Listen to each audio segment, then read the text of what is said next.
Thank you very much, Nili. I am very happy to be joined by none other than Mem. Flew in late last night, my friend, but you made it. It's good to have you here, and we're going to give Nili some much-needed rest in a long tournament. We want to see him back on the casting desk later this week. Very late I joined last night, but I'm very happy to see that I'm with another quiet caster. Yes, yeah. This is going to be a very relaxed cast. Yeah, I have seen. Why you put the microphone? Because I was listening there, and I could listen like if I was with you. It's usually 2 fingers is the rule. 2 fingers between the mic and your mouth. Okay. Yeah. Much closer. There it is. That's there good is. now. Until we start popping off later. Okay, I'm new. I'm one day later here. What can we do? Please, I'm in the presence of AoE royalty right here. Let's talk about it, though. We have Hearttt and freaking Andy ahead of us. The set between the 2 qualifying players. I think that's what makes this one so interesting, is that it's, or rather, the 2 players that weren't in NAC5. And so they're the newcomers to this stage.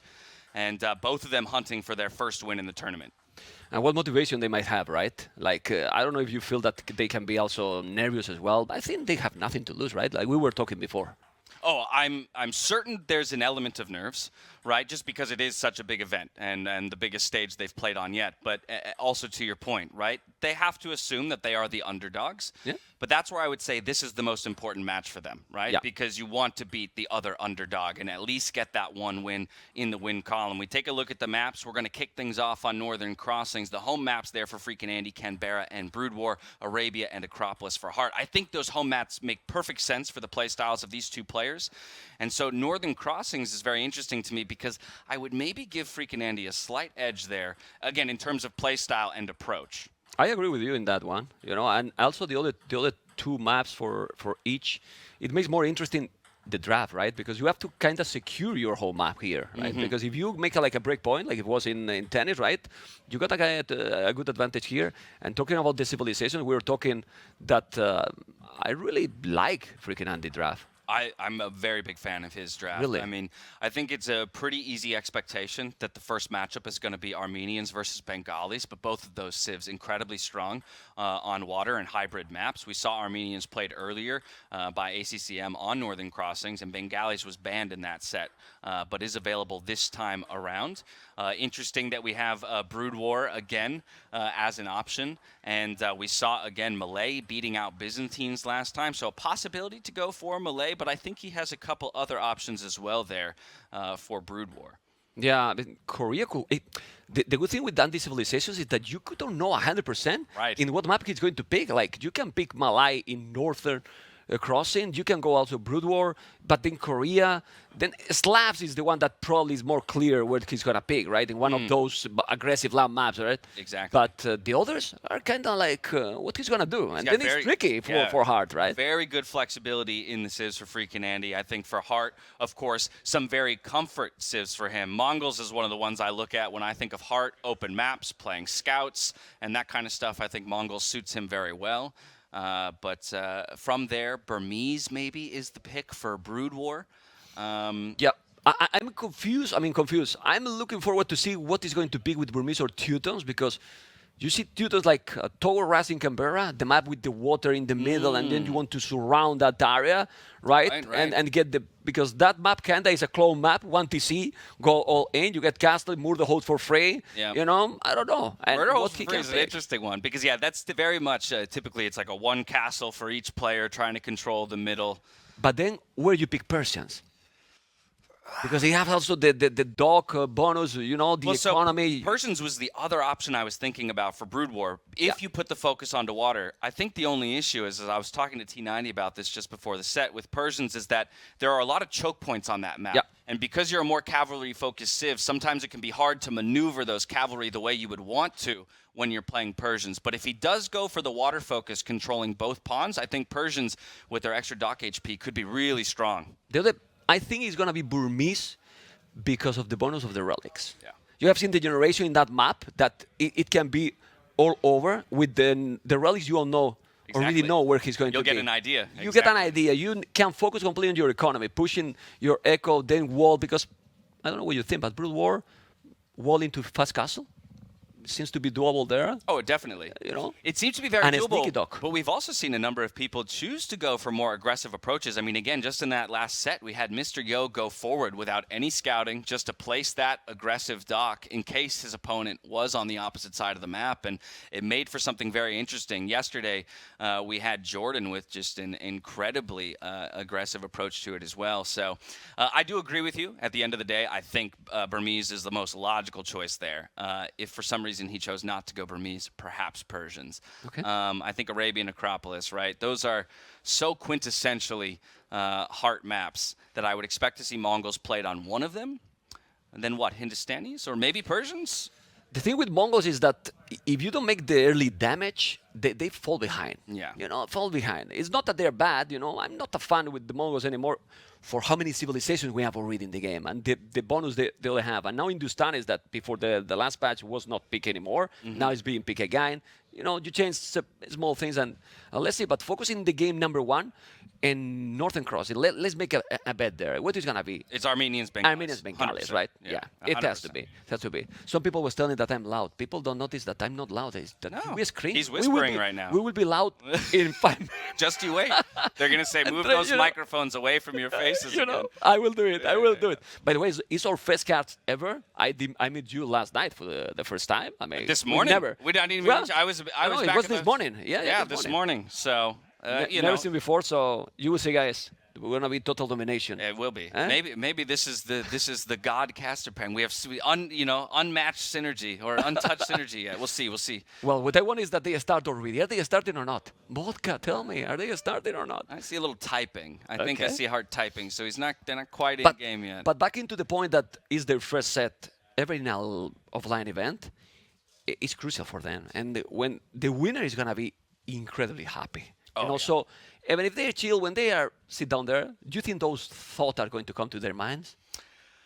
I mean, you've got to be thinking about it. Of course, I think most pro players would tell you that once the game starts, they're fully in it, and a lot of those, maybe the concerns that they would have or the nerves that they would have would fall to the wayside. But you can actually see, to a degree, how Yeah. evenly matched they are in terms of, their earnings overall, right? These are the two guys who are really trying to break in and make a name for themselves in that top 10 of players, and they've at least made it to the top 10 at this tournament, but will want to come away with a win or two at the very least. One point to take in consideration: do you know that Andy is the actual champion from Deathmatch?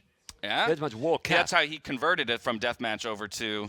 But standard what I mean RM is, player, right? Yeah, also, but what I mean is, the longer the games goes, he feels comfortable. Oh yeah. You know, in the late game, because we see those quick walls and so on, but in the late game, it's true that all these players are kind of like Yeah. amazing late game. But But what a contrast of styles then, because we see right there, known for strong feudal play there by Hearttt. But away we go into map number one. It is Northern Crossings. Hearttt in the red as the Armenians and freaking Andy as the Bengalis in the blue.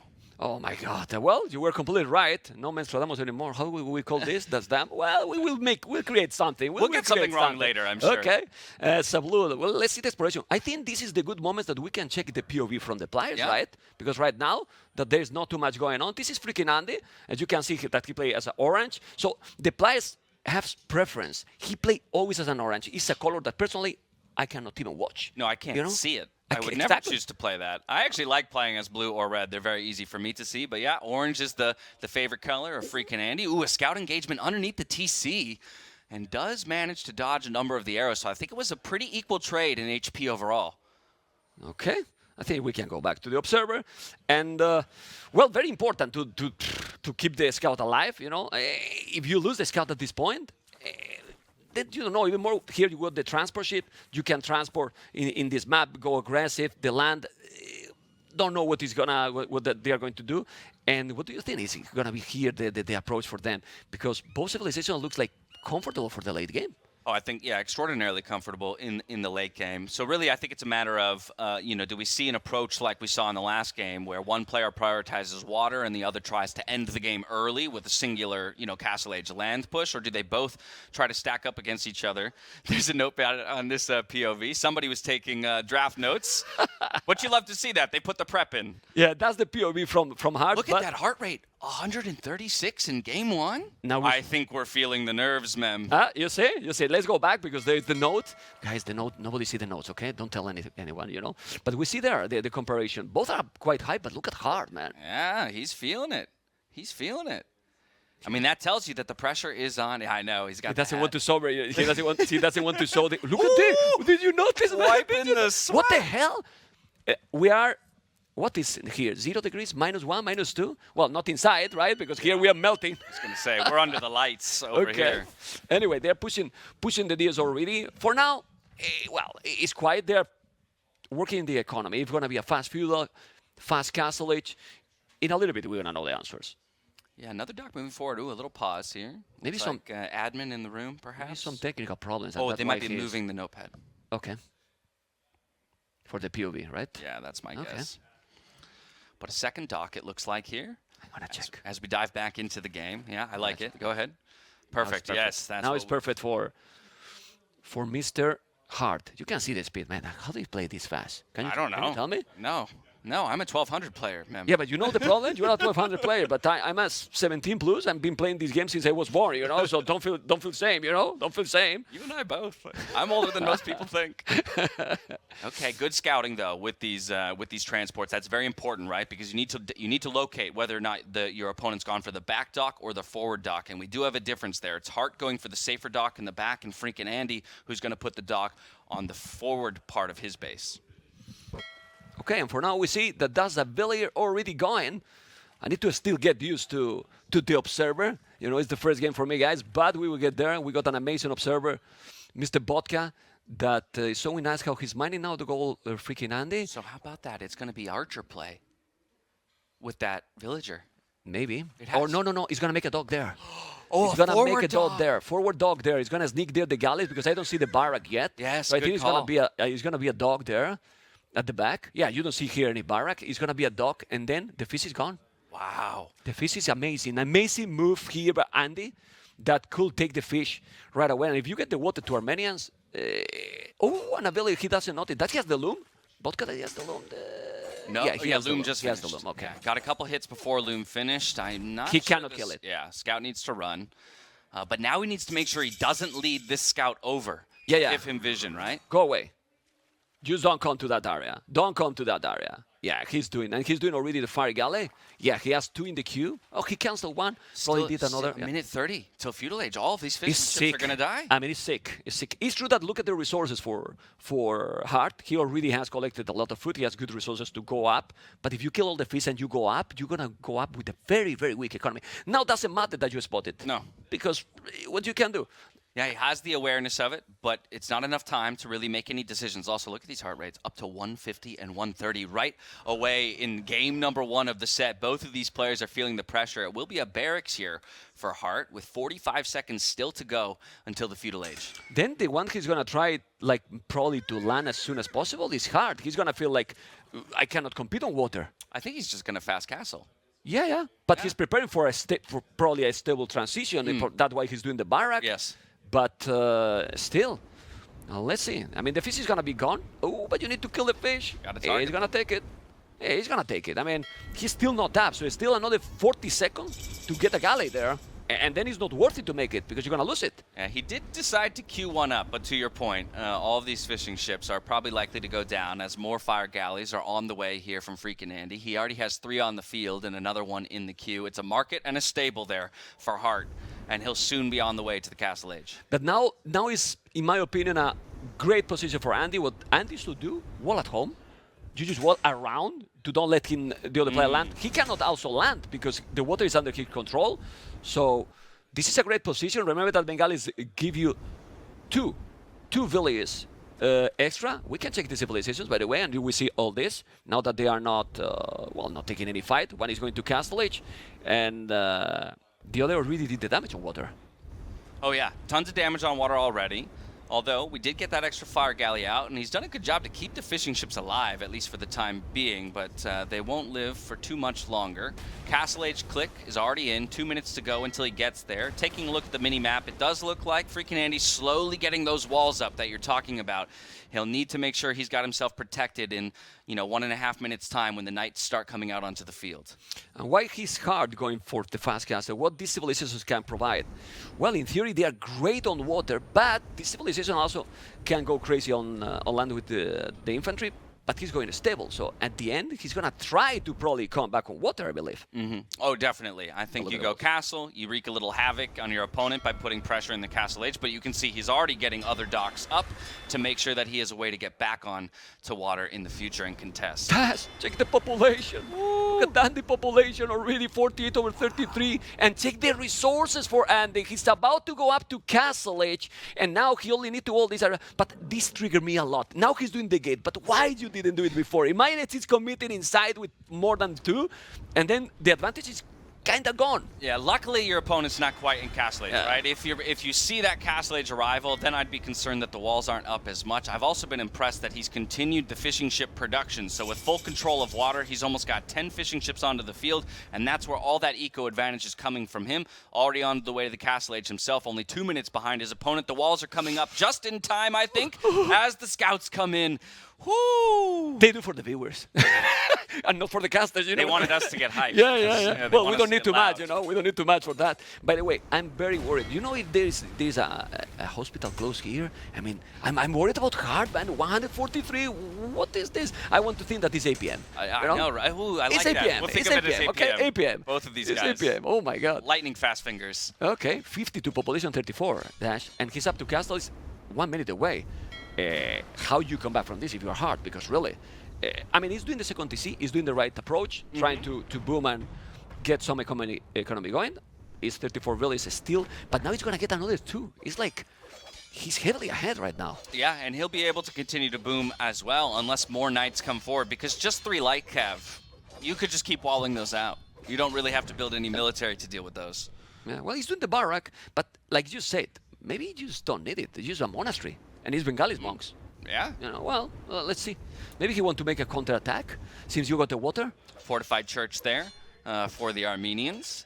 Gives them that relic immediately.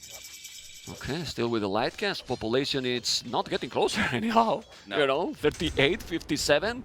Manning goal, the 45 charges give you 1 relic for free. Yes, don't give like Georgians any economy, double monastery. But then the barrack, I don't understand. Maybe just to be safe.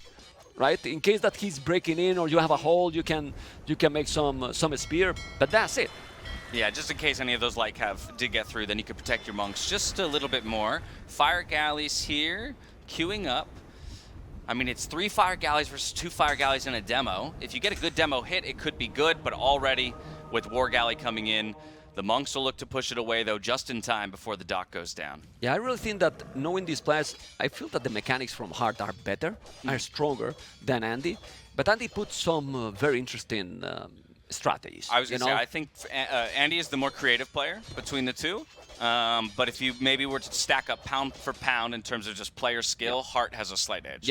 Yeah. But these maps are not... well, it's not a meta game completely, in this one, it's so many options. You can see the light guys going, what? Oh, he was going He was going to wall out all the resources. Well, that's not creative. That's so mean, man.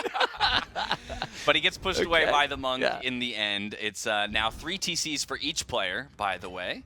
But it will be Hearttt who gets to those 3 TCs first to try and catch up in the eco, but still a lot of ground to make up.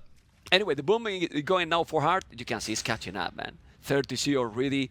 It's so tricky map, because the score, let's also be clear with the viewers, it's a lot about the water, and the water is kind of inflated at some point, but well, it gives you also economy. How many fishing ships he has? Well, and the problem is... 12! Yeah, he's got 12 fishing ships, and Hearttt looped his fire ships around the back of the base, when most of the fishing ships are actually in the front.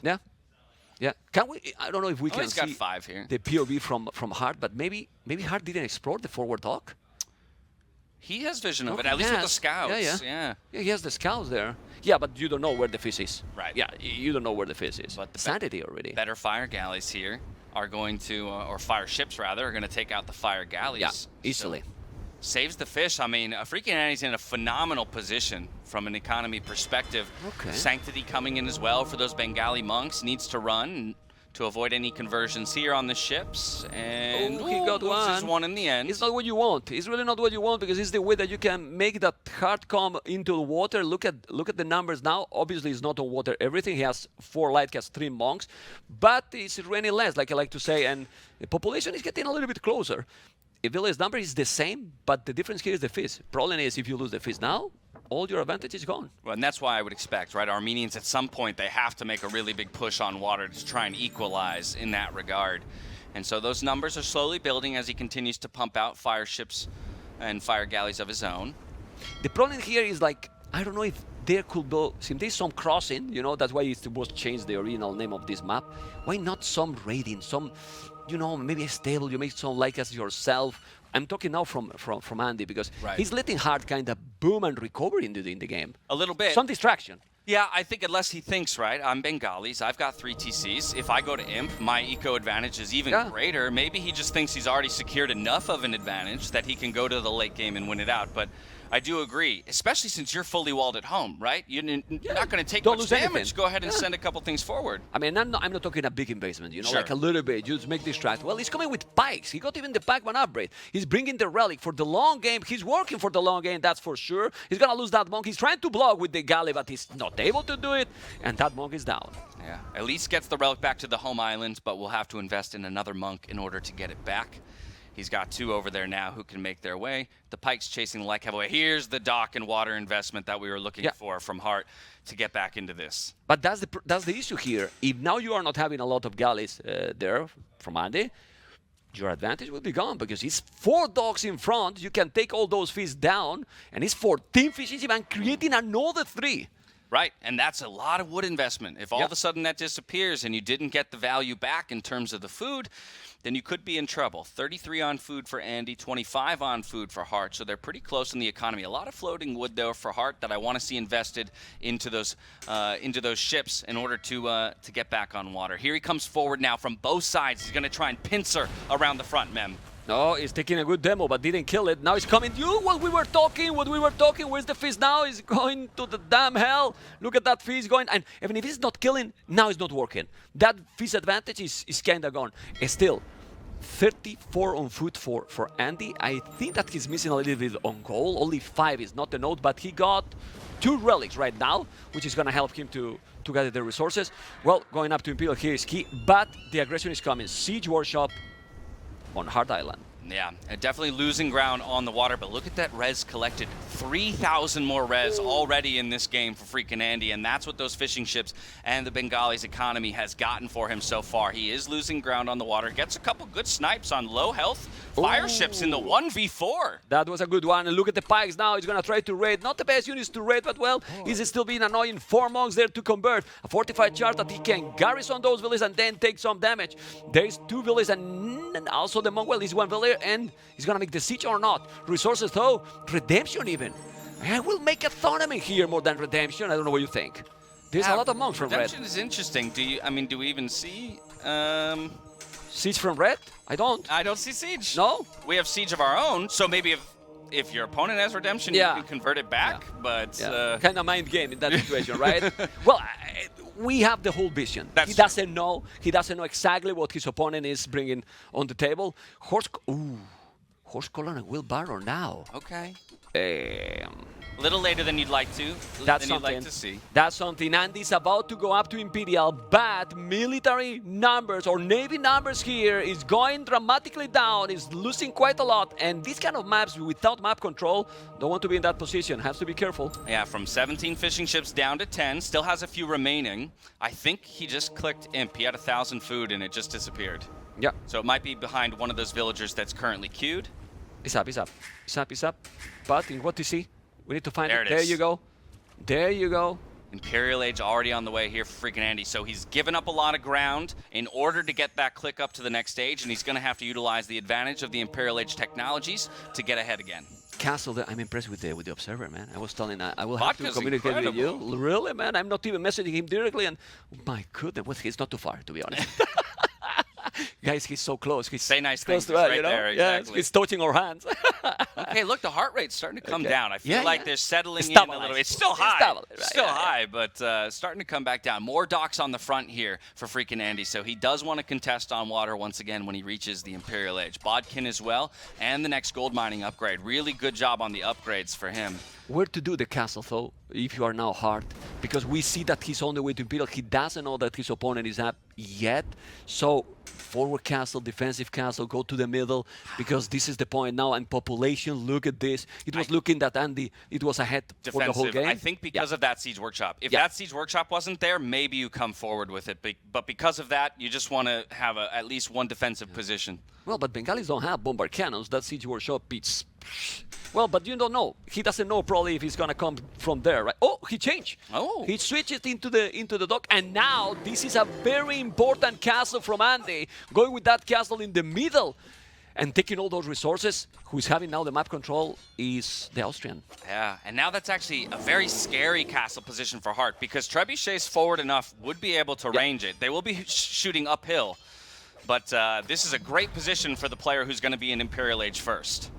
Yeah, and in a map like this that is very short distance, right, Dash, it feels so important. It looked like, it's not that much, 1 minute 30 seconds. I think it is. Oh, I think it's a massive difference, especially, again, when you consider that the resources are so healthy and the villager lead has been there for freaking Andy the entire time in this game. Imperial Age comes in. The castle's not quite complete, and we have a big engagement on the water, but there are better numbers here for Hearttt. So he's going to force freaking Andy back to the safety of his docks and the reinforcements, just buying time for that castle to get up. Chemistry on the way as well. Now Hearttt might need to think about retreating underneath that castle back to the safety of his own docks, but he's going for the engagement even still. Fast fire ship in 10 seconds is gonna clean absolutely everything with that upgrade. Just what we're talking about, the timing and the momentum. You can see 30 seconds yet to Imperial, so he's gonna clean all, and with the trebuchet he might take all the docks. And if you do that, how are you gonna relocate now the docks at the back? Well, you can do it, but then it will need a lot of time. You'll need too much time, right? Bracer in as well means that all of these galleys are locked at the back near the coastlines. We already have a trebuchet out onto the field. It's gonna make quick work of those docks, those production buildings, or the castle. Imperial Age has just been reached, though, by Hearttt, so we're going to look for what the answer is out of him. Is that trebuchet at some point reachable for that castle? Can we check the POV from Andy? Mr. Vodka, let's see the POV for Blue. And I think if he put forward, he can reach from trebuchet. From that area, he can kill the castle directly. You know, he's gonna defend that trap. He needs 3 trebuchet and he get everything. I like this play, though. He's actually gonna focus the docks first, right? Because he wants control of the water. He can go for that castle anytime. Look at the castle in his face! My goodness, look at the castle he's doing now with how many villages, I don't know. He's gonna be able to do that castle. Come on, Dash. I think he can, because as long as he brings the galleys over, there's nothing that could come and contest him on that castle. So even though it's only 6 villagers, I think he has enough to make sure it gets up. Now he just has to protect the Trebs. Demos try and get in, but they're getting sniped by the galleys, man. It's a great push here from freaking Andy. It's an amazing one. Check out the population. We even forgot to say that with Bengalis, 346, he got 8 villages right away. That's why his population literally exploded, Dash. Another castle position, now going to 3 castles here for freaking Andy across the middle of the map. He's now turned his attention onto that first castle position here from Hearttt. Meme guy on point here today. The castle goes up for the Bengali player. We do see Hearttt trying to move around the right side of the map and gain himself a little bit of space, but he's just under pressure, taking punches from every direction. Oh my, well, honestly, I'd like to say this, but how can Hearttt come back from this? Look at even now, the pressure is gone. Lisa feeling I'm relaxing. I mean, I'm giving up. I'm going down, and now the excitement from Andy, not in his face, by the way, but true. They've gone opposite directions here, and I think that's freaking Andy. You want to get that first win, especially if you do believe that this will be the difference maker. Northern Crossing, I think, will be the difference maker in this set. The castle did go down. Yeah, but he's not taking any resources. Where's Hearttt getting resources, actually? If you think about that. He's got 12 on gold. Yeah. 18 on food, 12 on gold. Still, Andy didn't take the relic on his own base, which is a surprise if you have 3 relics. Guard tower. Yeah. I think that's our first guard tower upgrade of the tournament. And why not? If you feel like you just need a little bit more map control and want to constrict your opponent. He's doing on the left, I believe. I think he's doing the guard towers where the resources were. No? Okay. I thought he was going to make it there because you can take all the resources, but Andy's not taking any risk. Now he could say, okay, I have the advantage. Let's land as well. He's trying to use to kill everything. GG has been called. And this is, look at the APM for the players. I always like to check it. Super fast for Hearttt, but Andy, with a very solid gameplay, he controlled the tempo of this game completely. Just, I would say, a very solid gameplay, very solid game plan. Yeah. Right? Yeah. He had fantastic scouting from the beginning. He chose to bring his scout and his transport forward to make sure he knew where that dock was. And once he identified that it was at the back of his opponent's island, he goes and picks up a villager. That's amazing. Forward dock, really, really heads up play by him, rushes to the feudal age, punishes Hearttt for going for that fast castle approach, and he just takes that lead and he runs with it. Very phenomenal game out of freaking Andy. Well, now I can tell about this because we are in the game and they have no access to our casting. He came to me a few minutes before start the series and told me, "Man, I'm very happy with my draft." Okay. He was very happy with his draft. When you say just that without giving any plan, you know, it's like you got a clear plan prepared for the maps. Right. Yes, that's a good point, right? And so Bengalis made perfect sense there on Northern Crossings. We've already talked about where a number of his civs can go. Now, the important thing to remember is that when you lose a game in the best of 5, you get to choose which map you go to next. So very likely we're going to see either Arabia or Acropolis next for Hearttt. It's supposed that he's going to try to secure the maps that he feel more comfortable, right? You can pick whatever. You can pick even whole map from the opponent. Maybe you surprise him, but I don't think that he should do that. No, not here. I will go if I was him. Well, either Acropolis or Arabia, I think it's a safe pick. Yeah, they're very similar maps. I would probably go Arabia just because it is your most comfortable map, right? So even it up on 1 and 1. But it's also up to him. But it's also more known also for Andy. You know, That's true. The other one is played as well, but a little bit less.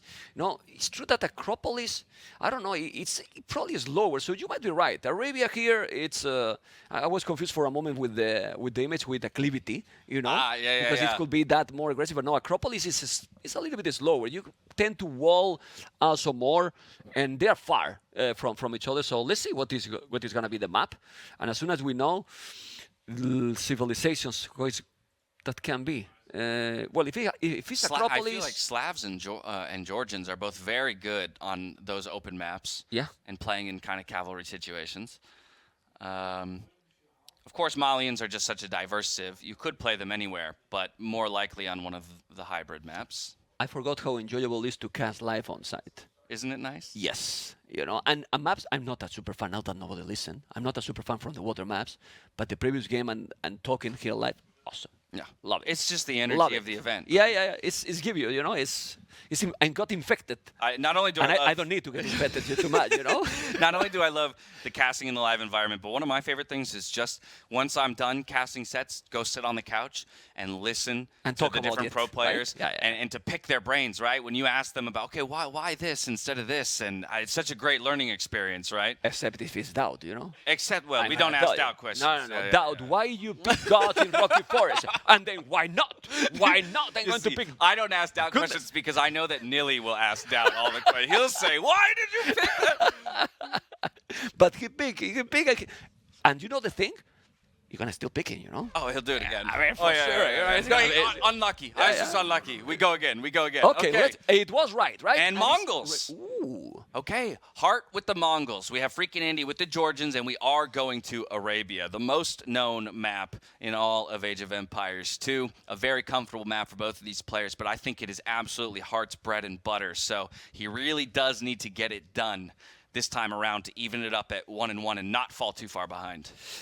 And about Mongols, what we were talking before, and in a map like this, I think it's fit perfectly fine Hearttt approach that he want to go probably very aggressive, but he really has to be aggressive because the longer the games go, and I can't believe that now I'm telling this when someone is playing against the Mongols in a late game, but this Monaspa, you have seen before in the previous series. Yeah, that was gross. I mean, yes, exactly, because typically you go, all right, Mongols, right, they have a strong early game and a strong late game. Usually it's that, you know, it can be that middle of the game where they struggle. But Georgians as well have a very strong late game. As we see over there, it's that Monaspa unit that's very, very strong. Also, their cavalry, getting the regeneration is not something to be ignored on open maps. If both players play into scouts and you have equal numbers, you take an even trade, you run away for a little bit, regen, and now you win the next trade. Yeah. Well, let's see what is going to happen. I feel that this should be really favorite for Hearttt in this map. I agree. I really believe so. But let's see the maps. How are the maps for Andy? I think that the map for Andy is absolutely terrible. And I'm gonna tell you why. I don't Three see forward wood lines? exactly. Yeah. A single wood at the back. You know, how do you walk efficiently this one without getting early damage?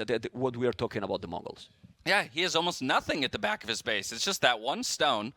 At the very least, the wood lines kind of protect the berries, right? And so maybe there's like a way that you just wall straight to the TC and make a very, very small map. But I agree, it's not so easy. It is a forward gold position here for Hearttt, so he'll have to defend that effectively. Yeah, well, but the wood lines for Hearttt, for example, are more like surrounding the TC. Right. He has 3. He's missing 1 to have 4, and he's completely arena almost approach. It's true that the gold one is unprotected. There's no wood there, so that's a small advantage for Andy.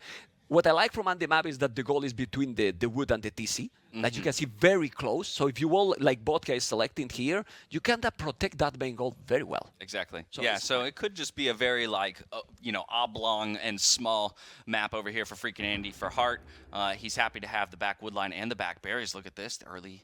And I don't think that Andy has explored this early aggression. 2 militias, a scout. My goodness, the barrack is the second building, 17 villages. He didn't find his opponent, but he's going very, very early with the army. Yeah, he was housed, so the third militia is slightly delayed, but he is going to get it out eventually and send it forward, making it about the halfway point of the map. He'll get there just about the time that this barrack is going. Oh, but to he's going to finish. the left. Oh, he's going to the left. It's happened all the time. It literally happened all the time. He's going to the left. He might if he go there. Oh, now he's coming, but the barrack is done. Barrack And now is he see done. it. Let's see. And the quick wall by Andy. Now we know what he put in the statistics, right? In the stats. Yeah, the timing of that gate and the vision means now he won't be surprised, and he's going to quickly move over and get a couple palisade walls down around that gold. And now it'll be very hard to find any damage with those militia. Yeah, and he invested also in men at arms. So the question here is, he's going to make what he probably thought. He's still doing the stable. And that is scout. Ooh, okay. But here's the thing, freaking Andy, less health on the scouts now. He's going to slowly regen. Eventually, he'll have more health. Okay. Let's see, because he's going to recover. He's going to wall in time. Efficient walls. Very good one. He's not walling a lot. He's not being greedy. So I think this is the way to go. Ooh, he invested in the man-at-arms, too. I feel like once you see those walls and you get scouted, maybe you just leave them on militia and you don't invest into the man-at-arms. But he didn't finish that one. Didn't finish also in the north. And now it's blocked, so he need to go around. So if he see it, Hearttt, those are half HP, which he's not going. I think he could go. But he's not doing the job there. The good thing here is now he goes. He's going now, but he's gonna make a house Andy. No, he's gonna wall. He's fine. It's fine. Forcing some idle time and some repairs, though. So just keeping his opponent busy. And freaking Andy is getting a few more scouts out onto the field. It will be an archery range follow-up here for Hearttt. You know what I will do? I wouldn't commit there. I send the scouts to Hearttt economy. What he has at home now? Counterattack. What he has at home? Nothing. Not even a spearman. Not even a spearman. That archery range is a little bit of a panic one. It's now blocking also potential farmers. I will go 1-2 tiles away so you can put the farm, because your base is kind of tight. You know, like you don't have a lot of space if you are building like this. While at home, that he has not even a spear, nothing. Exactly. If he's sending the scout there. But did he explore his opponent, Andy? Did he explore his opponent? Fog of War, he did. So he knows where the goal is, and he's sending the scout. He's going to try to make the counter-attack. He might now picking up like 2-3 villages, because he's already... Look at the idle time from Hearttt. Yeah. A minute. Oh, my goodness. A minute. 2 villages down already. He's fully focused on getting damage done here, early feudal age, and at the meantime, we've got those 3 scouts arriving to the gold right now The scouts on the other are there. side of the It's map. in the goal, but there's one spear now.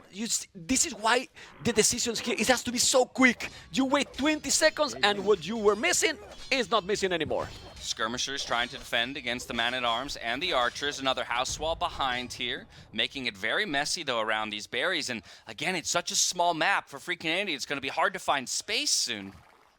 Okay, he find the wood, but it's only 1 scout and a half, let's say. It's not... Well, it's forcing him to distract a look. Also house at Hearttt, so more idle time. Look at that. Now both are getting some idle time.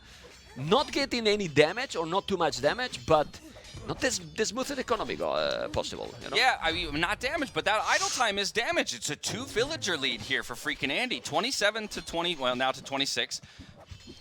So there is something. He's gaining something. He break the house. He's going inside. This is terrible for Andy. That village is going to go down. It's down. And now, even with that mule card, he's going to try to block. He's not really looking great, but he has few skirmishes. He should stabilize now, Andy. I think he should commit with the village, micro a little bit, and don't lose anything else. Yeah, the archers go down to the skirmishers, so it's just man-at-arms at this point. He is going to retreat out of the base, but did get a Vil pick up to 147 in the heart rate. Freaking Andy now starting to play cool as a cucumber over here. Okay. Settling in. I won the first game. I'm feeling okay. I did my job. You know, this is the map that if I win, great. If not, is not the one that I think I should have won, right? So it's all matters. All matters here, okay?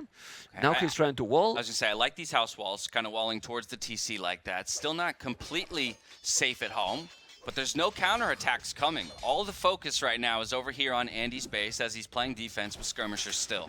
Yeah, Andy is not on gold yet. He has a lot of food income, like 18 villages, as you can see. Doesn't see that army coming. He need to react really fast because those are with fletching. He reacted, and this is what I like with the mule cart. He's moving, no problem. I'm gonna keep efficiently taking the wood, but gold is needed, and now he's switching into gold. He has 4 on gold already at the bottom. This looks, I don't know, like population. It looks better for Hearttt because he has better economy and map control with the army. Yeah, exactly. I mean, 11 military units to 4 there, putting pressure on his opponent the entire time. Isn't taking any pressure back at home. Comes in with the man-at-arms, but the villagers should be able to fight that away or at least trap them inside. Pretty soon, those men-at-arms. Yeah, those men-at-arms at the end did the damage, man. They took not only village, but a lot of idle time. Oh, yeah, they were very effective for the investment. Okay, the game is kind of stabilized now. I think they are going to work now for the Castle Age approach. Yeah, it looks like this. But Andy has no army right now. So I don't see a really smooth transition here because Mongo's here. He can go crossbows, he can go cab archers, even lancers. And now the archers are there. Okay, skirmishers are there just in time to make sure that the archers aren't going to find any more villager kills. But to your point, Mem, no army back at home means it's hard for him to, extend outside of his base.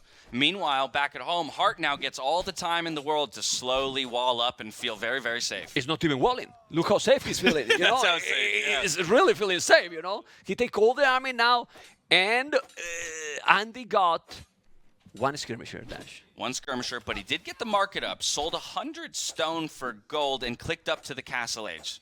So he's hoping that with the Castle Age and at least arriving there a little bit sooner, he can get that map control back, push these archers away.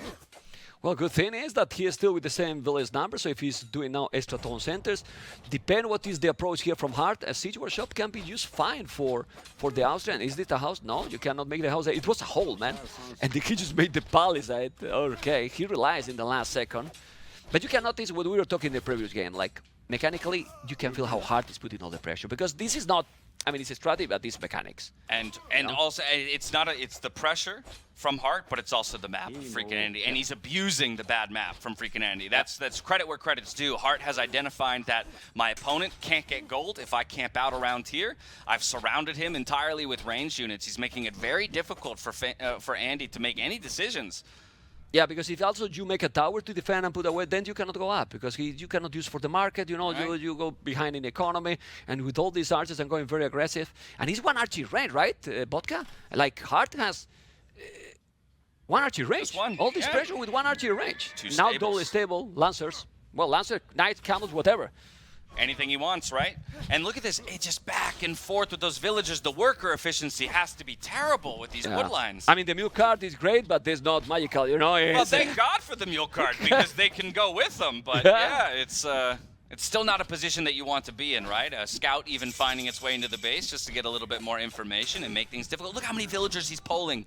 Okay, going for the TC now. Yeah, but he's already 5 villages down. 5 villages down. He put the scout there to make the TC. He's doing now the town center, but population is really, really clear advantage here for Hearttt. Second TC is going to be there. He's 4 villages behind. He's now in Castle Age. He's gonna make what unit is doing? He's gonna make crossbows. 2 lancers. He's doing the lancers. 2 lancers. I love it. He's already got such a big advantage, right? 4 villagers ahead in reaching the castle age. Yes, it is now 2 TCs for freaking Andy, so he could possibly catch up in that eco. We have a monastery coming down at home, finally finished the walls around the one side of the base.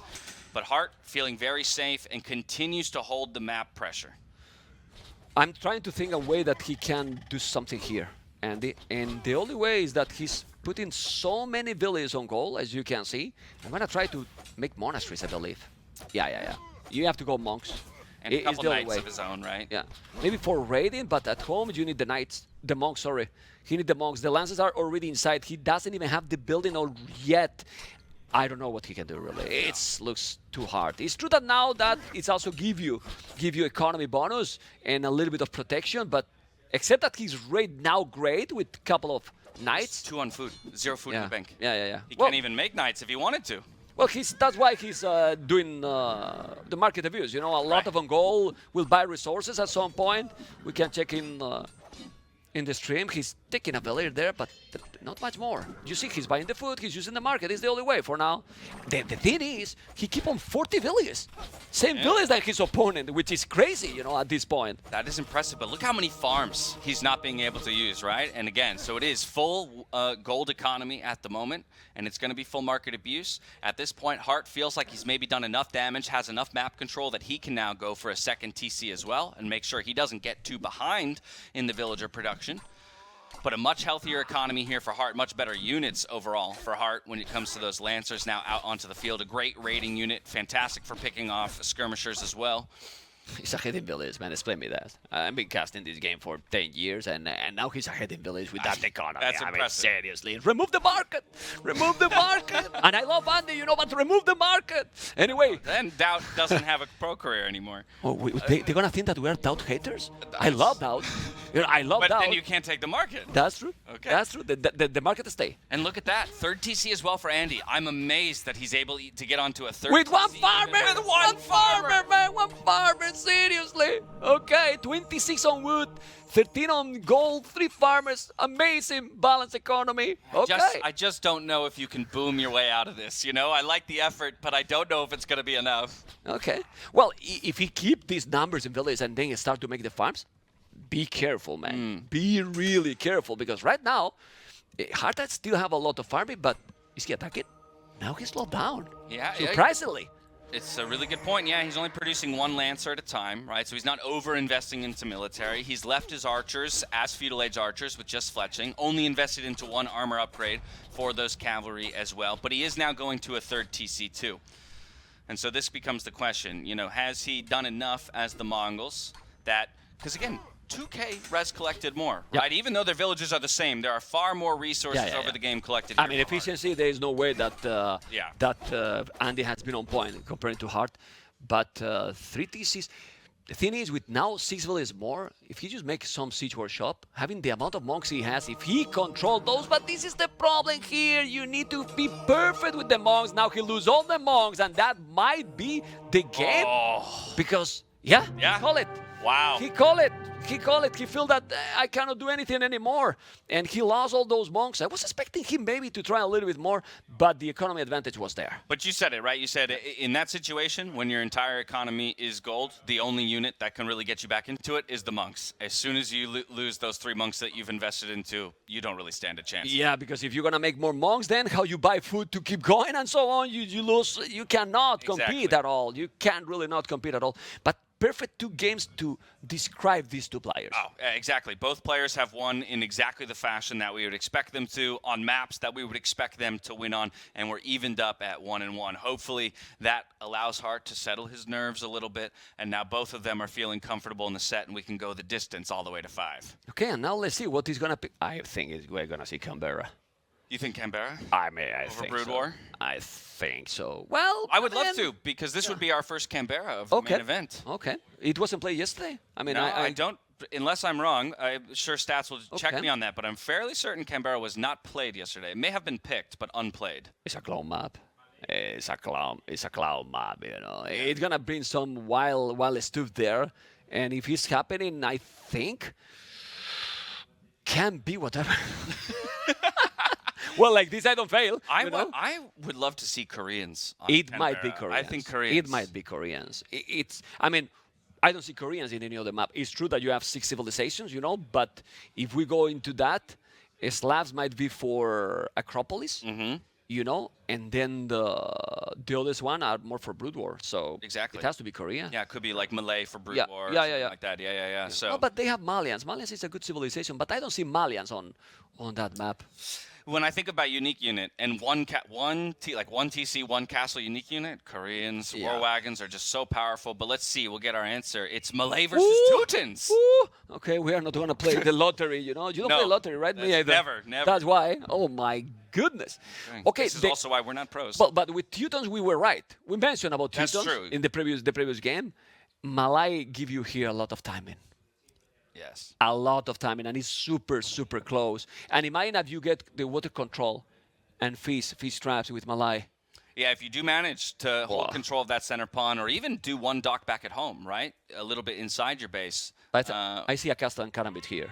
I'm talking too early, you know, but I see a castle drop here and Has to be a Karambit castle. here, you know. I mean, because if you're going to face Teutons and he try to go wild 1TC, how to counter that? Because you don't want to go monks against Teutons or anything related, you know. Dear so, God, no. Yeah. Dear God, no. So let's And- take a Malay. And Teutons have a very powerful castle, but yeah, we'll look at Malay first. It is that Karambit warrior, of course, as the unique unit. But the advancing to the That's the key. ages, For me, it's the key. 66% faster, Yeah. is the main point when you're talking about Malay. Yeah, because here I was mentioning the fish trap probably is not even needed with 30K food in that pawn in the middle, you know, 30K. There you go, 30K. Well, you want to make face, And right? a very early dock here Yeah. for the Malay player. Yeah, we'll try to go super quick. I'm sure that he has practiced this opening millions of times. When does Hearttt go for a dock? Because he's He's not gonna do it. Probably. not at all. No, probably he's gonna try to go up as quick as possible because you know if you go dock, how you compete with the uptime with the Malay. True. You know, so you kind of try to go up as quick as possible, and if you are in time, maybe you make a sneaky dock to kill, or just go towers right away. Ah. Because if you go dock, how you can be in time? Speaking of towers, one villager It's mine on and stone. All right. There you have it. Okay.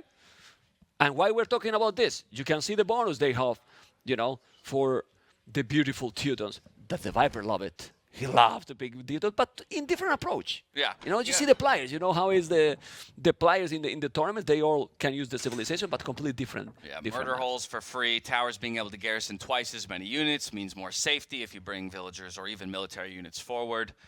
So possibly, okay, is going to go for the dock as he clicks to feudal, and he's the first to click to feudal, and he's still only at 250 food.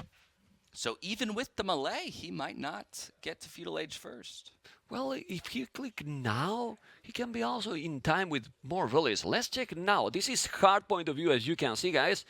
And now we're gonna switch into Yep, more villagers coming forward. Andy point of view. There you go. This is Andy with his beautiful orange, and he didn't click up yet. No, only 375. He's going for loom, so obviously wants to click right after this. Okay, let's check then. What is gonna be the timing? It's gonna be behind. Hearttt will get there first.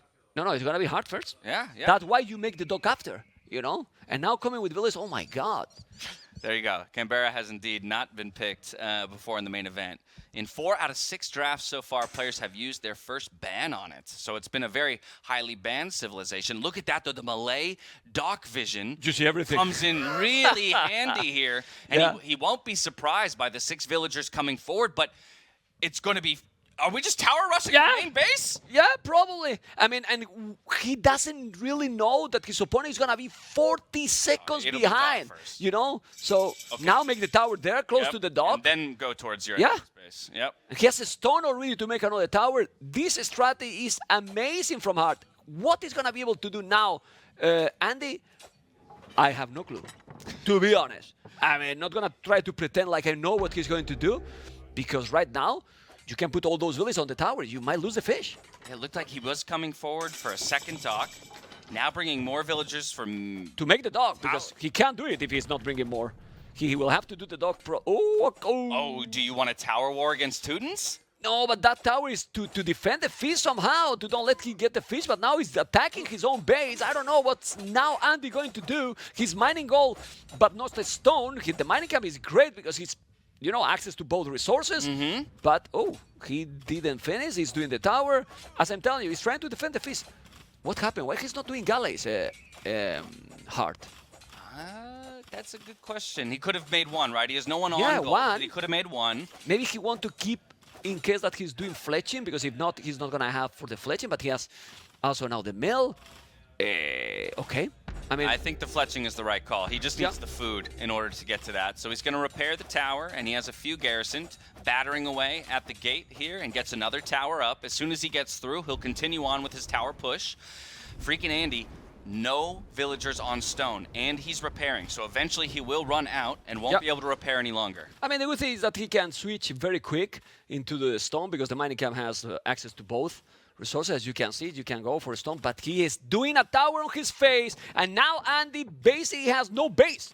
Like, no base. That's why he's moving away with 4 villages. But what is he trying? To get some resources? Can we see? Oh, he's going to try to take the tower? No way. He's going to try to take the tower from behind. No way. We'll try to take this tower. Yeah, he can see everything. He knows that there's not so many villages there. And they're not in range of each other. Okay, and now he walling down. He's walling him in. He's walling him in so he can come with the others. And now that tower is going to be in danger. He's going to take it down eventually. He's going to take the galley with the tower as well. And Andy is coming back from the hell. Look at this. What an incredible heads-up play. He pulls 4 villagers out of his base. He runs. He does the roundabout run. And he gets the melee damage in on the towers. And without fletching, these towers can't defend themselves. And look at now those villages. He They're cannot stuck. put there. He's gonna take both towers, and now Malai keep the water in his under control. Incredible. What the hell? Incredible out of Andy to do this. But that tower is not down yet. And now he's walling. He's trying to defend those because, ooh, and some demo here can happen. One galley, that he has resources. You know, he's doing fire galleys, Andy, and now he's gonna make more gates there on his base. Look at the gates! Oh, Look what no! this is! Age of gates, and now he's trapping those villains in. Oh my goodness, Andy did a great move here, Mr. Dash. The plan has backfired here for Hearttt. He went forward, and now he's trapped in his opponent's base with all of his villagers. Look at the villager count here at this point, 34 to 28. It's game? It's looking like game over. Like now, man. What? Oh, now he's walling. He's doing a great job, Hearttt here.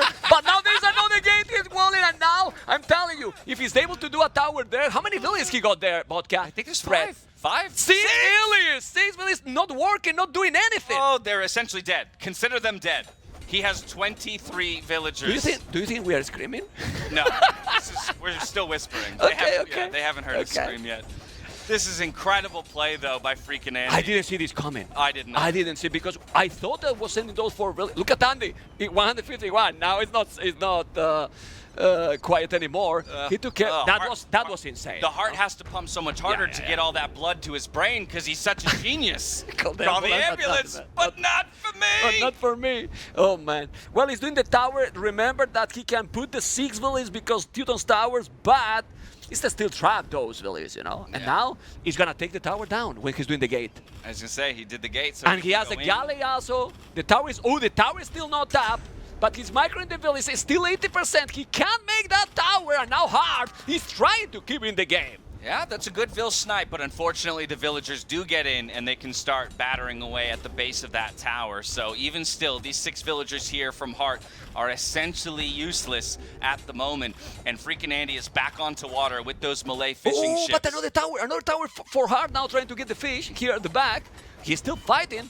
That population, as we talk, is still a massive economy. Now he's getting, you know, look at the resources collected already, 1,000 resources more. Yeah, 14, units on food to the 5 on the other side. Again, like you said, I love to see the fight out of Hearttt. He doesn't want to give up this game, but he's definitely on the back foot, and he's going to have to get a lot of work done in order to come back in it. Yeah, I don't know what he's gonna do with those villages. He's trying to take that tower, won't be able to do it. I think he needs to make that tower that is around 82%. It's a must to do it, but well, I told you that it's a clone map. It's a clown map, you for can sure. say, man, like, well, I mean, people enjoy because the meta is kind of clear right now, and we don't see these kind of games pretty often. No. Not at all. But I love the aggression on this map, right? Yeah. And with no army. It's aggression, and just look, I mean, one army won, the other 0 from Hearttt and population. So it's stabilized. So 5 villages different, 4 villages different only. Well, he's taking the fish. He did. So, oh boy, the game keep going. Good snipes on the fish. Again, it's just the fact that those 6 villagers, one of them does finally go down, the Teuton villagers there. But that's the real issue for Hearttt, is that those villagers are stuck for eternity. Yeah, but now these villagers are also kind of stuck too, because he's not using them either. I mean, they're outside, but he's doing the same than Hearttt, so basically... Okay, villager down. No, he's not. He need to finish that tower. That tower is key. That tower is key. It's still, well, he has fletching. Both sides got the fletching, okay. More villagers coming forward here for freaking Andy. He's dodging away. Saving that one. And now that tower will be up. And that tower is key. That tower is the key of this game, in my opinion. Now he's gonna make it. He did it now. And now how you can save this? You need to put some villagers in. He's bringing more. You need to do another house. Palisade is coming with more villagers. Need to make a palisade. He's not doing. Ooh. Hearttt coming forward with another villager as well, trying to batter this one down, but unfortunately gets targeted. Sticking all. And I think this might be it here. When these towers get pushed back, Hearttt might realize 52 population is 10 villages ahead. Look at now the economy for Andy. He's about to go up to castle. He can sell the stone. Look at the stone he has. You know, he can balance the economy and go up. And the Austrian is going to put the 2-1 in the score. This is crazy because yesterday Hearttt was 2-2 against the Viper. And now he can maybe, not yet of course, but it can be 2-1 against freaking Andy. The level is insane. All of these players here, I mean, obviously so deserving of being here. And again, each of them proving why they can be considered one of the top 10 players in the world. But freaking Andy, when we thought Hearttt had the answer to take him down. He's hungry. We need to see that face from Andy. He's hungry, man. Yeah. I mean, I see here in the street, I go to the away, you know, as far as possible. Okay. He's got his game face on. Yeah. Got his game face on, to say the least. Hearttt still never one to say die, is going to continue to fight on. But there's the Castle Age click for the Malay player, and it'll be in a minute and 30 seconds. Hearttt is nowhere near the Castle Age himself. He give up? He give up when he reached Castle Age? I think so, right? Yeah, me too. Me too. Well, ladies and gentlemen. He's 800 stone, too. As soon as you see we'll a castle start to drop, you GG. Yeah. I mean, maybe he's but he has look at the well, it's balanced economy. 4 on wood, 6 on food, 4. You know, I mean, if you only have 28 villagers, that's pretty good. Because again, remember, 6 of those villagers are still idle. Yeah, all the time, right? Yeah. All over the map, and you know. Anyway, let's see, because in 30 seconds, it will be really rare to don't see him to call it, because he's not even close to go up. He even put village there on the wood. But that move, I am still thinking of that move going around. That was crazy, man. Like, that was fantastic heads-up play from freaking Andy. Here come all the villagers forward here, right as he's about to hit the Castle Age. Should drop that castle in a GG position. Okay, rather conservative placement, but as long as he shows it to Hearttt, you would expect Hearttt here any moment to understand that he's probably in a losing position, still needs 400 food in order to click up to the Castle Age himself. And then reach Castle Age. GG has been called. My goodness, what a game! What a game! We wanted to see this map, and we have good reasons, good arguments now to see for this map, right? I mean, incredible that Andy ended up winning it, because this was one of the maps that we said he should be favored on. Yeah. But as soon as Hearttt showed us the beginning of that strategy with Teutons, I was like, oh, this could be it. Yep. I mean, I was telling you, I don't know what he can do, Andy, but he knows. He knows. And he's the one who has to know, right? But this was an amazing move. So, do you think he let him inside? Like, kinda? Like, I'm gonna let you come and I'm gonna trap you. Like, it was a trap? I mean, it's hard to think about that on purpose, right? I think it was more reactive. You know? But that almost in some ways makes it more impressive, because once he got through the walls, he goes, I see it. You know, I see the opportunity.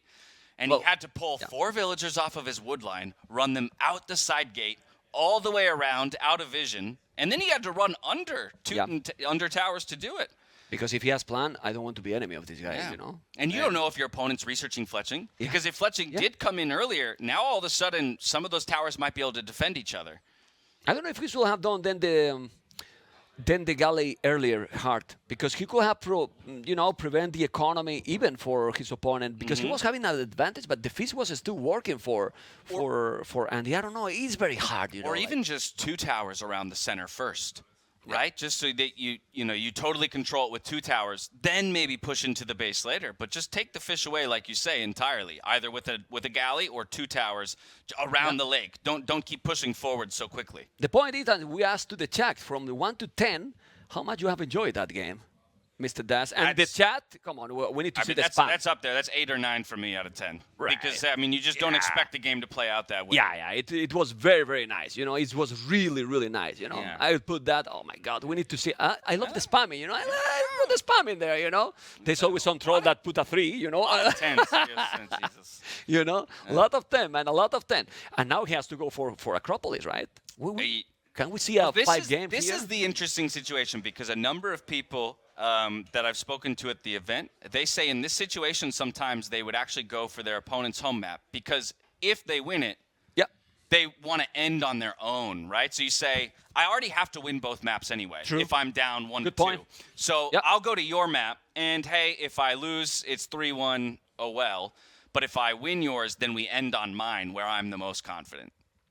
No, good point. Again, give and take. Obviously, game score matters, which is something else to consider in Swiss, right? Oh, because that's if true. game score matters, then you would want to go to your home map first. Let's secure a game. And get that extra That's game. a good game. Yeah, it's not the same. It's having the Swiss state, you have to get the most points possible, you know, Yeah. because every game matters. It's not that it's the same 3-1 that 3-2. Yeah. You know, so well, now- and Doubt will explain the Buchholz later in the tournament, so it all makes sense to you. And we have the home map. There it is. Yeah. And it's going to be Hindustanis up against the Koreans Okay. on Acropolis. Not what I expected, with both Slavs and Georgians available. Yeah. Slavs. Okay. I'm You're confused. trying to make sense of it, right? I'm confused. I like a lot more Slavs here, honestly. So I'm trying to think, is there something specific about Koreans into Hindustanis? Did he know that Hearttt was going to go Hindustanis and he wants Koreans specifically in that matchup? I'm trying to think about. Let's take a look at our civs, huh? And we'll start, of course. Maybe we It's won't. working. Our buttons aren't working. It's not working now. Okay. Oh, Okay, now it's working both. on a delay. You get both. Lewis put Hindustanis first, you know. Hindustanis first. Well, they basically have recovered a discount in the village cost. But Yes. other than that, they're still the same. Hindustanis that has been. Yeah, strong camels, right? But that's about it. You know, obviously a lot of their advantage does come from the cheaper villager cost. So booming becomes incredibly easy, or even a 1 TC play means that you can get far more military units out because you're saving the food cost on the villagers. But I don't dislike Korea in this map. It's fit anti-play style to go slow. If you want to go defensive, you know, if you go archers, you get all the armor upgrade. Let's check now the Korean civilization.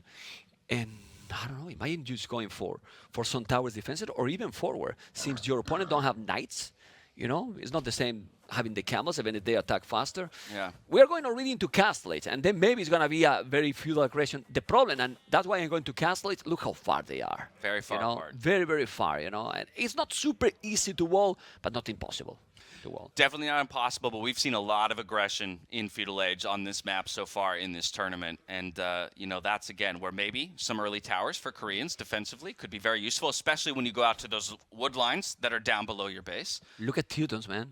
You think Viper is going to pick Teutons from now on? Yeah, he wants to change that stat. Yeah, he to takes put that as a 1-7, right? challenge. He goes, challenge accepted. Okay. It's like that, right? How many? We will ask for gods. How many losses they got? You know, probably the bit more than Teutons. You know. That's a great meme too. All the 6 Okay. villagers. Oh stuck my in there. goodness. Oh, my lordy. goodness. Oh, this is Jack Titanic.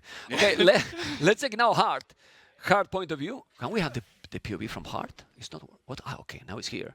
This is Hearttt point of view, guys. You love to see the players and the mechanics. You can see how fast they are, and they really do. And they control everything, man. It just they close their eyes and they know exactly what How they're about doing. that? He doesn't have the score up. He has Oh. he's chosen to have his lumberjack, hunters, and forager numbers up. Probably for the build order to know exactly what he has used, and he will see it when he's using feudal age. Yeah. You know exactly the one that he has on wood to go for the stable potentially. I believe he's up very, very quick.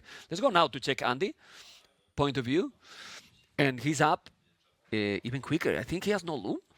Andy. Just about to get there. Well, he has 50. Oh, he probably queued loom behind it. Yeah. Let me just check. Go back to the observer, and then we can know.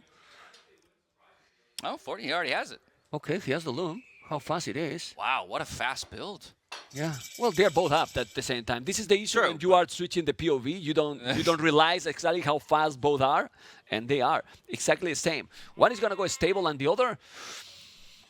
Let's see what is gonna be the other. An Archery archery range expected. Yeah. Korea. You Cheaper get that. archers, armor for free. You know, You don't want to go scout. He's gonna take 2 ships already. Layman. Ay, ay, ay. Wow. Oh no, he's gonna get them back, but he's gonna try to Snipe. kill it. Doink. Oh, how he killed? I think it was red already. Yeah, he stole, Okay. stole another one away Well, again. 100 foot. He's going to look for the doink, but 2 spears. Ooh, takes a poke. Gets Well, away before dying. And But you does know snipe. what? I'm not sure if that's, well, the first ship is worth it. The second, I'm not sure, because you want to have, at least that he's going to move into skins quick. With the scout, is really value against potential archers or skirmishes. If you have with really low HP, you're not going to get anything from there now. So the most HP you get, obviously, is 200 foot, which Right. is already gone. So it's good. Okay, quick archery range follow-up Yeah, here it's from needed. Hearttt as well. Love to see that. Love to see that. Is needed. The question is, what is Andy going to do? He's going to go use skirmish spears. Will come with some forward tower, because here, look how exposed is the wood. That's usually the focal point, right, on this map for both players. Is always going to be about finding those wood lines, those exposed wood lines, and villagers coming forward. This is the value of the Koreans here. He's going to bring those villagers to support the spearmen and the archers that he's bringing forward, try and threaten this wood line and make it very difficult for Hearttt to expand outside of the hill of his base. He see the village coming, and he's trying to create the chaos. I wouldn't be surprised that he's going to use the village to kill, but he's not using it, just moving them around. The tower could be a little bit closer, but he wanted to do it right away because he saw that he was already exposed by his opponent, but that tower is down. Now where he's going to take the wood, Mr. Vodka? Oh my God, look at the wood he has to get. The bamboo. Yeah. Ay, ay, ay. A very conservative wood placement there as he retreats. Doesn't want to contest the Koreans Yeah, in but the tower battle. But Vodka, did he explore all those woodlands? Fog of War from Hearttt? He didn't. He didn't explore anything. You know, I mean, he can do it, but he didn't. And now let's see the counter attack. Okay. He's coming, trying to disturb. Is he going to? Ooh, the scouts are coming. He has 1 spear. He's only 2 villages there. I will wall those How villages. healthy are those scouts? Oh, 2 spears now. It's fine. Oh, okay. Never It's mind. fine. Yeah. I mean, the good thing here, Daz, is that Andy's not being greedy. He keep doing army. He has more army even than Hearttt right now. He has 6 spears, 2 skirmishes. He's trying to disturb his opponent. He's not going to kill here, but he's trying to create chaos. And he's doing a phenomenal job at creating chaos, right? And through all of this, he's got more on food. He hasn't been forced off of any of his wood lines. And look at the farm counts there for the Korean player. He has 5 a on great, one side, 12 on the great other. one. Yeah. Great one. Well, when you have that many on food, either to try to go up as quick as possible, or maybe we're going to see even a stable from Korea. I don't know. What I don't know is, where are those forward villages from? Okay, he's taking gold forward. To gold. All right. I like Wanted that. to see that. And now look, he has the scout, and the value for that scout against skirms is massive, because he keeps him away from his base. That's Yeah, awesome. without a doubt. And the spears back at home will make sure that the scouts find no damage. Picking off these skirms one by one. They do trade out with a spear at the very least. And now with the spear of his own, the scout's going to have trouble getting any more damage in on those skirmishers. So Yeah. nice trading by both players here in the early feudal age military. I think this is a better trade now for Ant, because with so little army, he keep him completely at home, and to just put him back is creating even more units right now. Let's see, he's not mining a stone. I think at this point, when you have these 4 villages so exposed, 2 villages on a stone, it wouldn't make too much damage here for Andy. Seems he's also floating a lot of wood. And then you make a defensive tower there, because if not, those villages are going to be gone. Yeah, needs to be careful now. Obviously, skirmishers aren't that scary for villagers, but eventually, over time, we'll whittle them down. And now he's bringing the 4 scouts around as well. So Andy, he's going to turn tail and run. Yeah, you can go to the tower. I think he Yes. will go to the tower, delete a little bit that palisade, and if it's needed, you will garrison those. That skirmish is going to be down. Population now is the same. Hearttt catch up in numbers, doing a great job. The KD 5-4. The game is extremely close, and remember that if Andy is winning, he will get the first series for a player that he's doing a debut in an offline event, you know. So this game is so important for both. 16 farms now here for our Korean player. Getting forced off of his own wood line, though. He retreats with those 2 villagers because he doesn't want to lose anything. But look at Hearttt. Also got his way up to about 15, 16 farm numbers as well. So catching up in the food count. Yeah, let's see what Andy is going to do, because right now he still have a lot of spears, but Mediterranean is doing the fletching now. Andy still not on goal. The scouts are looking for a hill advantage here. And they will find it against this spear. Yeah, They take that fight. They win it. Still scouts alive, but very low health. I don't know who really has the advantage here, honestly. I mean, it seems so close. Obviously, you need gold, and he's not mining gold yet. Wheelbarrow is great for both at the same time with this 20 farmers they have. It's fantastic. Now he's getting some units here. The fletching is doing the difference now. He has no fletching hard, and this is what is giving the advantage now for Andy, who is floating great food to go up, missing the gold. You can always use the market if you are going to have a lot of resources, and now, oh man. Yeah, it is looking good. It is a very even game, but I Yeah. give a slight edge to Andy because he just got onto those farms earlier, right? Exactly. Yeah, we had 5 to 12 at one point. And while they have equal farm numbers now, up to 24 on food, soon to be to that Castle Age resources, is getting a few of his units cleaned up though here because Hearttt produced a ton of scouts, and we'll be able to deal with those skirmishers as they try and get back to the safety of that tower. Yeah, but that's the point, right? How many scouts he has done hard. He need to do more damage than that, in my opinion, because Andy, it's about to click up to Castle. He has now a lot of elites on goal, and he's on the way to Castle Age, Mr. Dash. What's going on? 3 population difference only. The timing and the momentum is for the Austrian, and now he's mining a stone. He just needs the spears at home. Yeah, so we have to track these scouts, right? These 7 to 8 scouts, how much damage can they find during this time that Andy is trying to let's see Hearttt Castle POV. Age? Let's see like Hearttt this. POV to see if Hearttt is going to find some damage. This is what the viewers wanted to see, and this is what we're showing right now. He's going to be able to do some damage before his opponent is going to be in Castle Age, Dash. That's what he's going to try and do. He does know where the wood lines are, right? And so he's already targeting one. But oh, look at that. He moved it. And he had already pre-moved all the villagers. He's doing the tower, but Ooh. now he has to be careful. Let's see how many villagers are going to be able to take. There's one spear. He's going to be fine. He's sending all the spears, and the Austrian is still okay. Yeah, fantastically done. He pulled all those villagers back from the wood line, uses them to create a tower on the stone. It gets the spears there just in time. The scouts are still trying to find some damage, but ultimately loses 3 of his scouts. Stone and all walls. that. Stone walls. He's doing stone walls. I mean, well, you don't be greedy. You feel that you can be safe. You do whatever you have to do to win the game, right? But Hearttt managed to now click up. Well, he's 1 minute and 30 seconds up, and military numbers is similar. And the Koreans is mining 8 villages on stone. Those towers are going to be guard towers. The spears are there. Small advantage, I would say, here for Andy. Don't know what you think. Though, no horse collar. He's doing now. Good point on the no horse collar. But yeah, I do think a small advantage for sure. I think the question is what all can he get done in the Castle Age, right? Because the military units that he has is essentially spearmen, which is not a very threatening Castle Age army. So if he wants to get damage done, he's going to have to come out with some other unit, be it crossbows, East towers more forward. towers. He wants to make towers forward, but you don't need to go that way. You make towers closer, like 1 tower more here, then another, you know. Obviously, you need Botkin arrow if you want to go forward like this. I mean, the idea is great, but not without army. Right, exactly. You need that army to support it. He didn't have it this time around, so he gets shoved back. He at least forces Hearttt to make a tower. But Hearttt is on stone, so he'll still have resources for TCs if he wants to. And instead, freaking Andy's going to take his Castle Age advantage and invest it into another TC and start the booming. That's a good move here for Andy. He adapt. He's not being stubborn. He said, oh, not a good one. He's going back, create some economy. I see a castle coming soon from Andy. From Andy? Oh, yeah. 8 villagers I on see stone. A castle coming soon, and then the war wagons are dangerous. Obviously, with monks, you can counter them. Potentially so. Well, will he spot that TC with these spears? Well, let's see. Ooh, okay. I I didn't know if they chased the scouts. He may have seen it. He went away.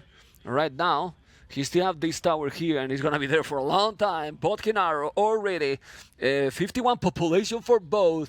We wanted a close series, and I think this is pretty close. Oh, they've delivered every step of the way so far. Market back at home here for Hearttt. Freaking Andy already has one, but each of them will be lucky to have that to balance their eco when they need it. Scouts still looking for damage on the wood line, but because the TC is up and the quick walls come through, they're not going to find it. Maybe gets the snipe on this villager coming down the hill. Yeah, well, one villager down. But Andy also react good now because he was doing elite skirmisher. He realized that he has 2. He canceled it. You don't need elite skirmishers at all. He's doing a castle. You know how I call these kind of castles? How? Chicken. Chicken castle? It's a chicken castle, man. Castle. It's a little bit... it is on a hill at the very least. Yeah, and he's protecting... well, we will see what he's protecting, but now he's going to make the wall here. You got to be careful. Oh, he's kind of trapping setting those. up a trap. Not gonna work. Okay, the mobility matters a lot, but it's creating a lot of, yeah. This is good for Hearttt. Yeah. It's creating a lot of chaos on Andy's economy. He's even pick up like 2-3 villages. Yeah, and buying time with very low health units, right? Those are units that are best used in the way that he's using them right now. Another TC here for freaking Andy.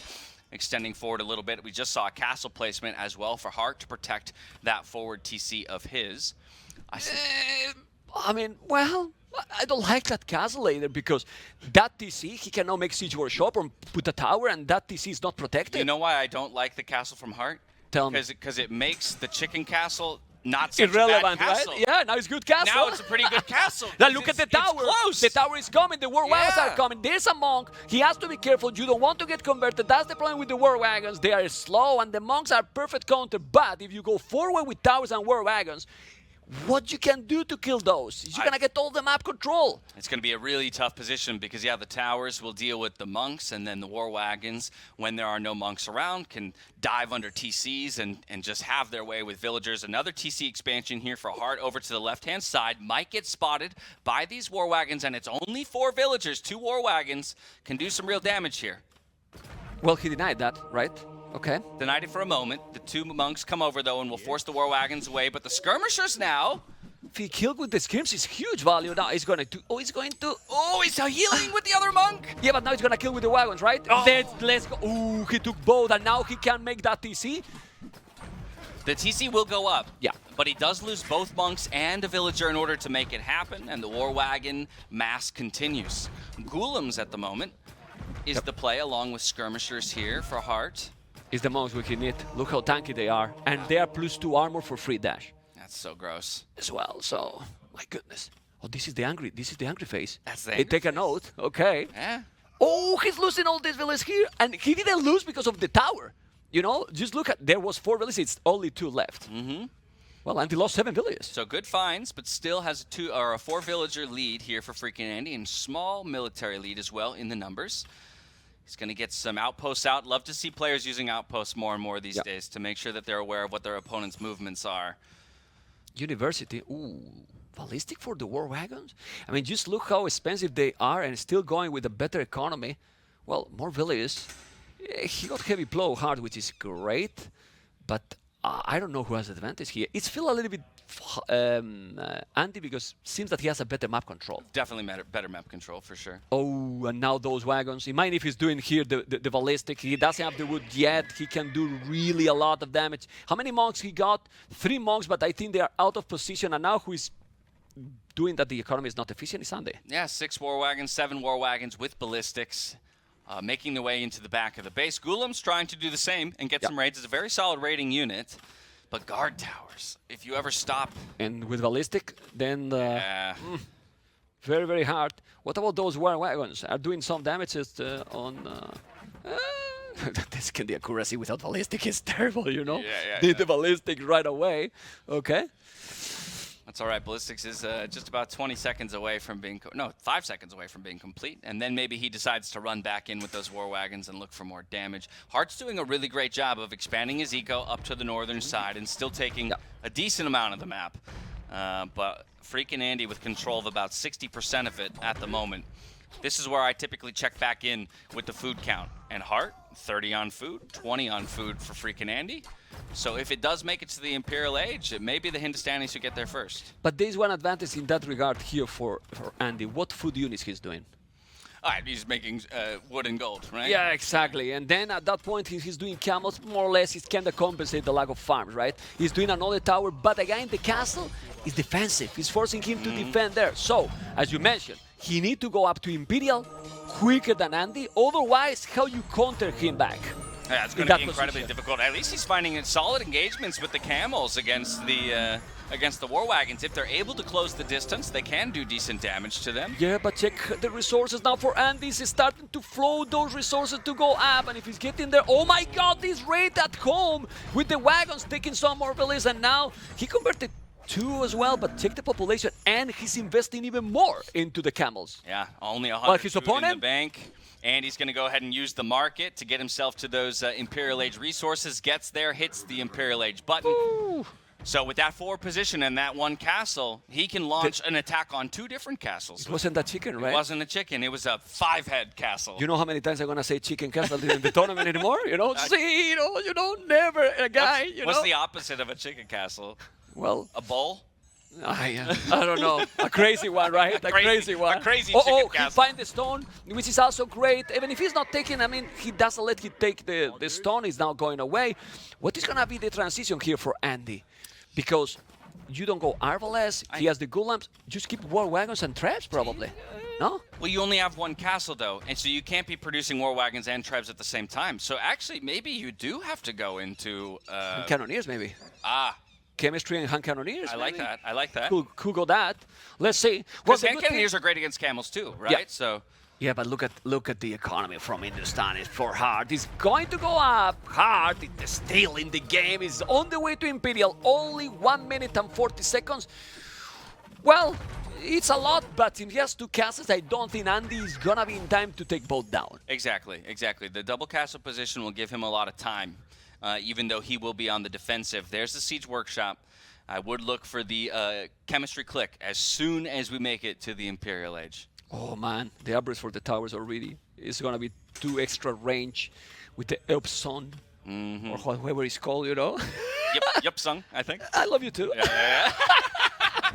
Well, I'm learning, you know, I'm still learning these pronunciations. I mean, you coach me, I appreciate that. Husbandry as well, just to make sure that the war wagons do get a little bit of extra speed there. Stone mining upgrade as well. Getting a few of those extra techs. Has just enough to produce a couple of trebs as soon as he reaches the Imperial Age handcart as well, just to make the eco even stronger. Oh, man. Heaps. Yeah, I Heaps mean, with +2 range. Chemistry. Oh. But what is Phil is the map control here, really. Because now how you take those towers down, he's going to have chemistry and bombard cannons. So by the time that Hearttt is doing that, he still need, well, 1 minute, almost 2 minutes for chemistry himself. Yep. If you want to make bombard cannons, it feels really difficult. He's just doing towers to keep that map control.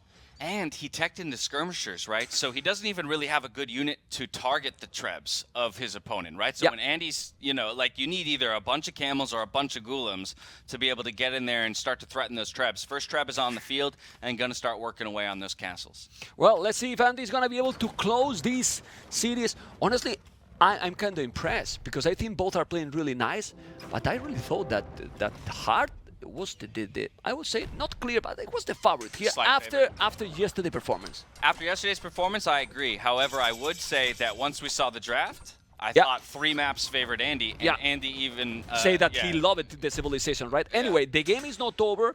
It looks very well, but you check then the population, and Hearttt is even ahead in population. So if he holds the position, what army can do also Hearttt?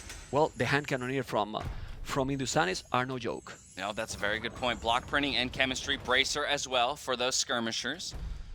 He's got 2 treb production, right? Again, it's 2 castles against 1, so he can catch up in the treb numbers over time, and he'll need that to deal with all of the keeps as well as the castles that are going to be there for freaking Andy. Okay, let's see, because even if he has a skirmish, oh my god, arrow lights, those towers are going to be broken, but he's now going to take it with the trap. Those wagons are so tanky, Dash, like really, really tanky. Let's see if now the bomber cannons.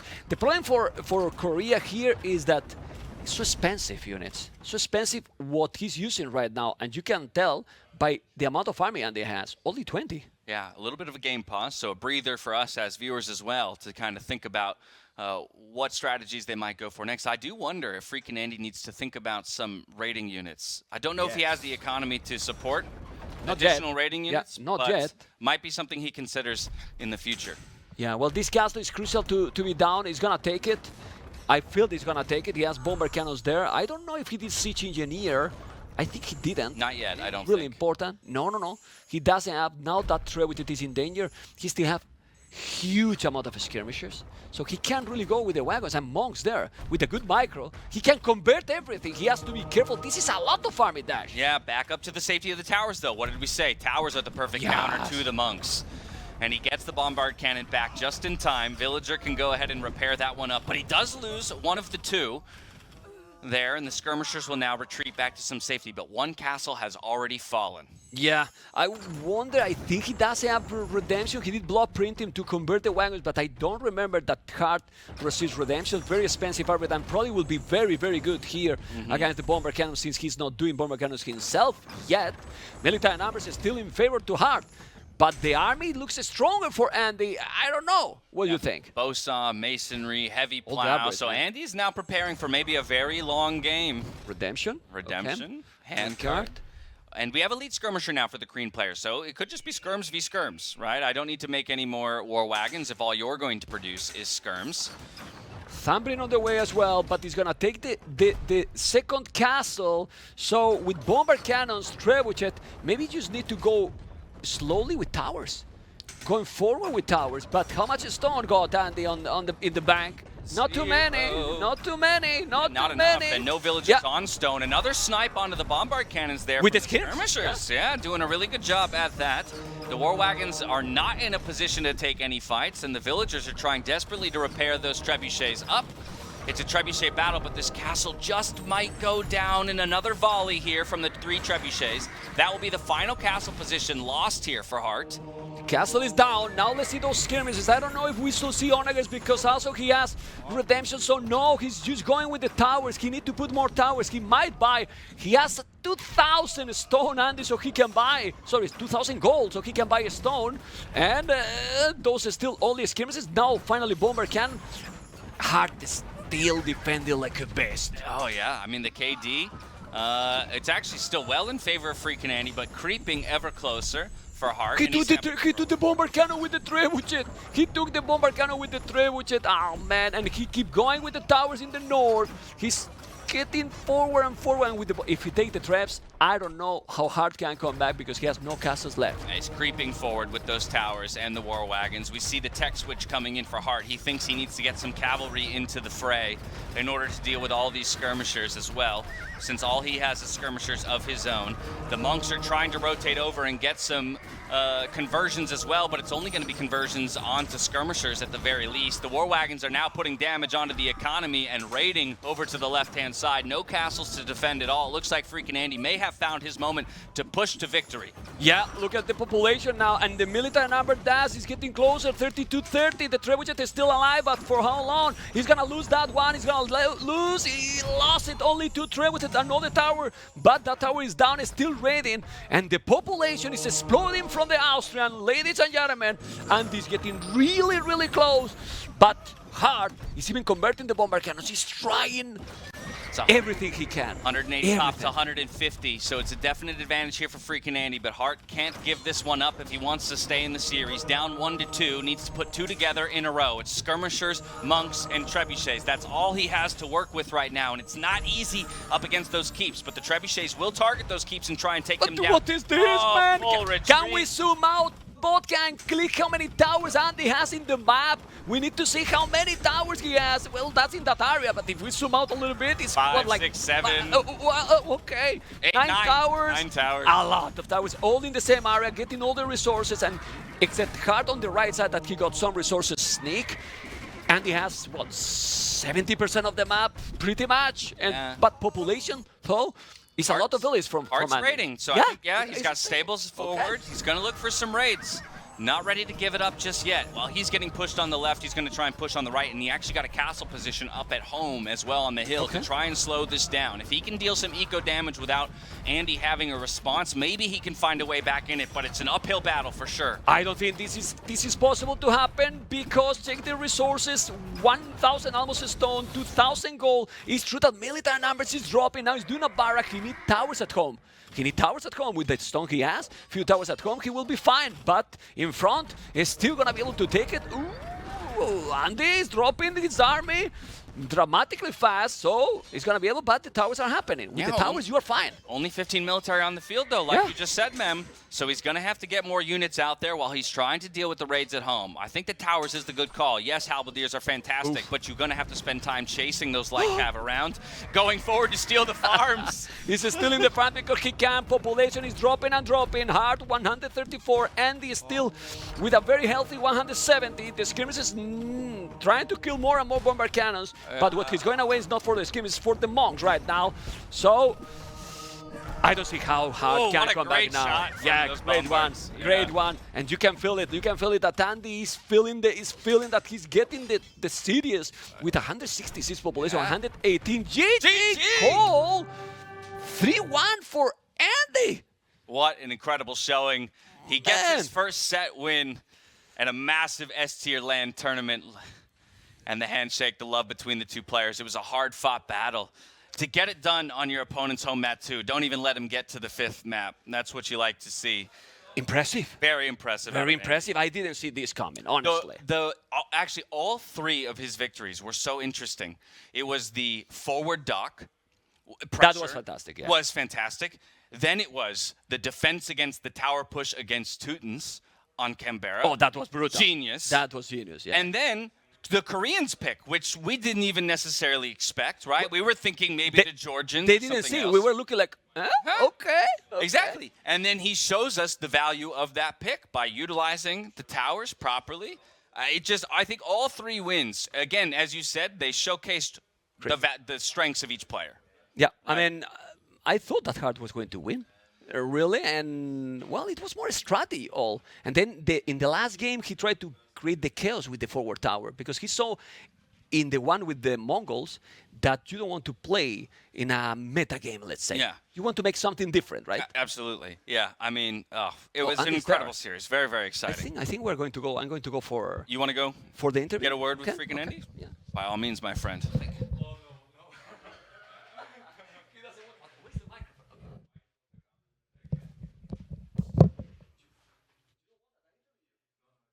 Okay. Congratulations, Andy. Thank you, man. Can I check?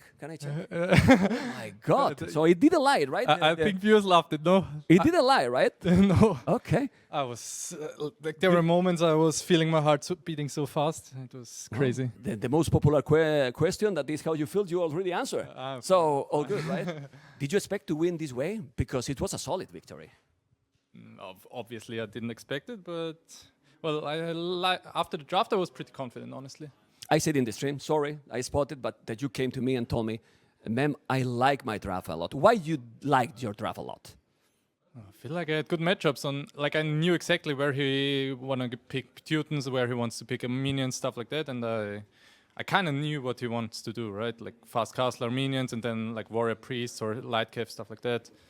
Okay, we're watching the genius move here with that sneaky dogs. You knew that he was going to fast castle, like after you sneaked the dog and he's late up. I didn't know it from start, but well, when I saw he was like later than me to feudal, I knew he was gonna do fast castle. Okay, you felt that in this game you got under control because as casted, we felt that you had under control pretty much the whole game. Yeah, I felt so too. Like I was pretty confident in my position all the time. Why a Black Forest player plays so good in water map? Because of the fish, right? Okay, but there's no fish book here, you know. Okay.